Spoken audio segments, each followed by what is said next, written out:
ನಂಬಿಸಿ ಆಮೇಲೆ ನನ್ನ ರೂಮಿಗೆ ಕೂಡ ಬಂದಿದ್ದ. ನನ್ನ ರೂಮಿಗೆ ಕೂಡ ಬಂದು ಇಲ್ಲ ಮದುವೆ ಆಗ್ತೀನಿ ನೀನೇನು ಹೆದರಬೇಡ ಅಂತೇಳ್ಬಿಟ್ಟು ನಂಬಿಸಿ ಇಬ್ಬರು ನಡುವೆ ದೈಹಿಕವಾಗಿ ಇಬ್ಬರು ನಡುವೆ ಎಲ್ಲ ನಡೆದೋಗಿತ್ತು ಸರ್. ಅದಾದಮೇಲೆ ಕ್ವಾರ್ಟರ್ಸಿಗೆ ನಾನು ಊರಿಗೆ ಹೋಗ್ತೀನಿ ಅಂತ ಅಂದರೆ ಅವ್ನು ಇಲ್ಲೇ ಇಳಿಸ್ಕೊಳ್ಳೋಣ. ಯಾಕೆಂದರೆ ಇರೋ ಒಂದಿನ ರಜದಲ್ಲಿ ನನಗೆ ಹೋಗಿ ಬರೋಕ್ಕಾಗ್ತಿರ್ಲಿಲ್ಲ.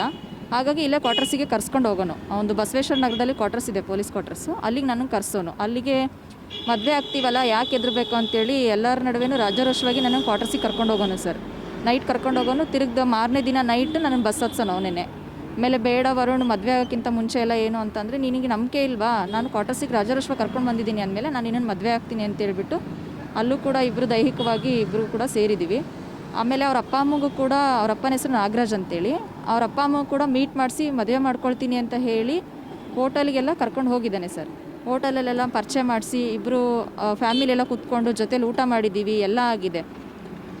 ಎಲ್ಲ ಆದಮೇಲೂ ಕೂಡ ಆಮೇಲೆ ಬರ್ತಾ ಅವ್ರ ಮನೆಯಲ್ಲಿ ವರದಕ್ಷಿಣೆ ಕೊಟ್ಟು ಮದುವೆ ಮಾಡ್ತಾರೆ ಕೇಳು ಅಂತ ಹೇಳೋದು. ಆಮೇಲೆ ಇವನು ವರದಕ್ಷಿಣೆ ವಿಚಾರವಾಗಿ ನೀನು ಇಷ್ಟಪಟ್ಟಿಲ್ಲ ನನ್ನನ್ನು, ಈಗ ವರದಕ್ಷಿಣೆ ಮ್ಯಾಟ್ರ್ ತೊಗೊಂಡು ಬರ್ತಾ ಇದೆಯಾ ಯಾಕೆ ವರುಣ್ ಅಂತ ಕೇಳಿದ್ದಕ್ಕೆ, ಇಲ್ಲ ಮನೆಯಲ್ಲಿ ಈ ಥರ ನಾನು ಮನೆ ಬೇರೆ ಕಟ್ತಾ ಇದ್ದೀನಿ ಅಂತ ಹೇಳ್ಬಿಟ್ಟು ನನಗೆ ಸುಮಾರು ರೀಸನ್ಗಳನ್ನ ಹೇಳ್ದೆ ಬಿಡಲಿಕ್ಕೆ.